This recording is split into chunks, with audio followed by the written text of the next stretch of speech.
The moment I got the letter of the Superior General requesting for missionaries to go to Papua New Guinea, I felt a deep call in me asking me to move to this place.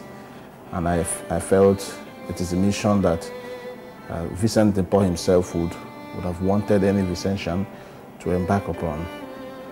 I was assigned in a place, but the call was deep in my heart.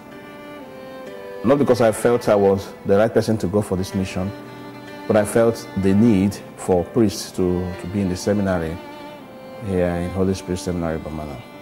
The lack of priests and the stories told about the place that needs a little bit of discipline to put things in place.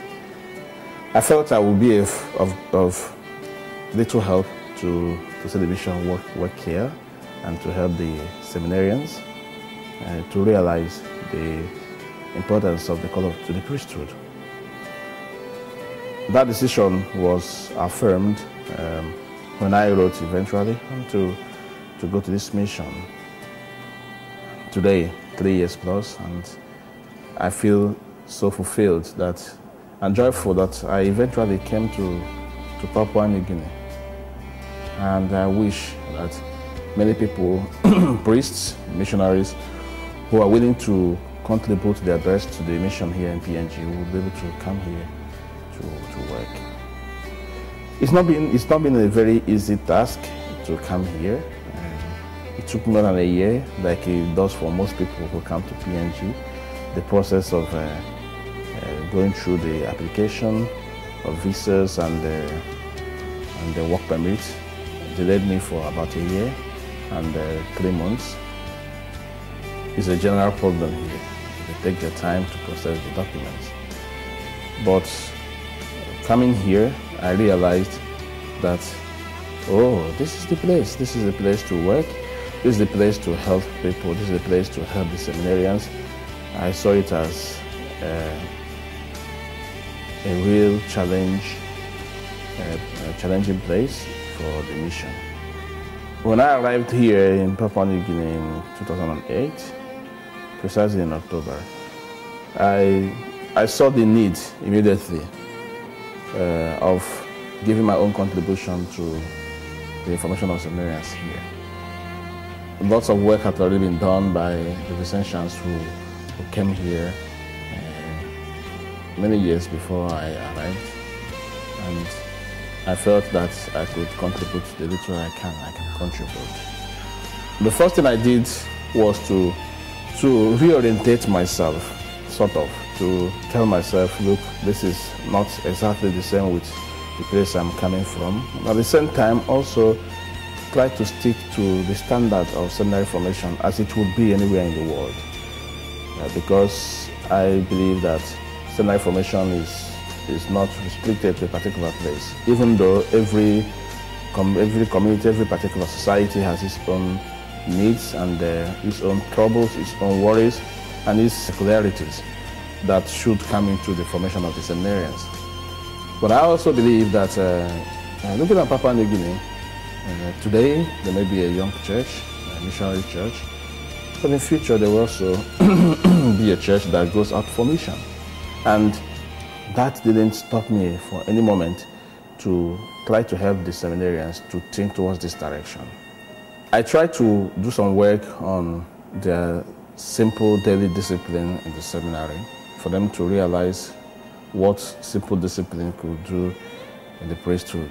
Going early to prayers, going early to the refectory, going to bed when they should go to bed, dressing decently, being friendly, appreciating the life of the priesthood, going out with permission.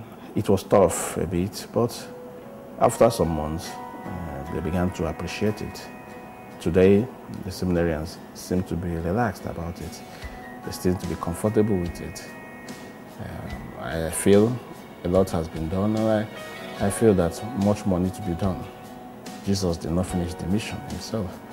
He asked the church to continue. So I think wherever I or anybody who works here, like it is everywhere in the world, we won't finish the job one day. You do your part, and then you leave the rest for others and the Holy Spirit to continue. It's been a challenging time. It's been also a gracious moment.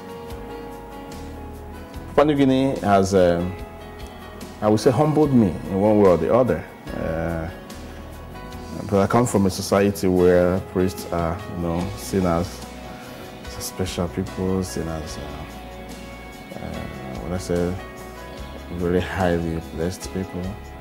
And sometimes we were pampered, sometimes we were given a status that is probably deserving.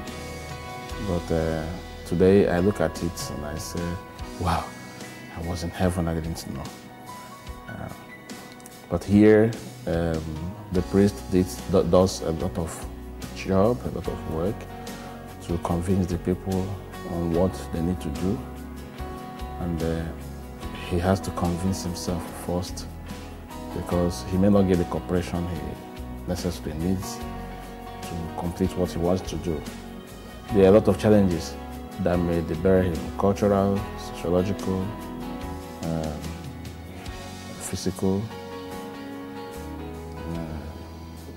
These could be very serious challenges, and he needs to be a man who is strong-willed, dedicated, to see that his goals and his aspirations, his dreams, his beliefs are put into place in the mission in Papua New Guinea. The people are lovely people, wonderful people, kind, but they need to be convinced before they accept whatever you are going to teach them. Once they are convinced, they will follow you all the way. It's a culture that is unique to any other culture in the world. The Vincentians would not find a better place to work than Papua New Guinea, at least for today. There are many places, they would work, they would work, their mission is needed. But I think the challenge in PNG is very demanding. It takes the whole of the individual. It takes your humility, it takes your faith in God, it takes your simplicity, it takes your obedience, it takes your poverty, it takes your chastity. And these are great demands in the priesthood.